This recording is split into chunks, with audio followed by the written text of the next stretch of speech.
آپ دیکھ رہے ہیں PN نیوز۔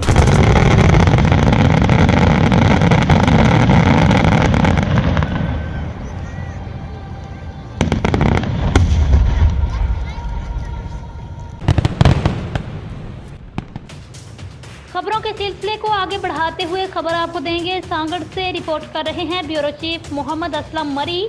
اسرائیل کی جانب سے مسلسل مظلوم فلسطینی معصوم بچوں، خواتین، ہسپتال، سکولوں، مساجد گھروں میں تباہی مچا رکھی ہے۔ اب تک ہزاروں کی تعداد میں بے گناہ افراد کے قتل عام کے خلاف دنیا بھر کی طرح سانگڑ میں بھی مسلسل احتجاج کا سلسلہ جاری ہے۔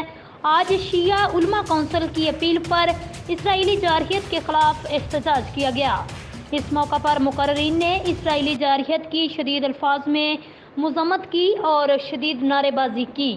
اس موقع پر مقررین کا کہنا تھا کہ اب اسرائیل کے خاتمے کا دن آ گیا، انشاءاللہ فلسطین کے مسلمانوں کو فتح حاصل ہوگی۔ اب تک کے لیے اتنا ہی۔ مزید خبروں کے لیے آپ دیکھتے رہیے PN نیوز۔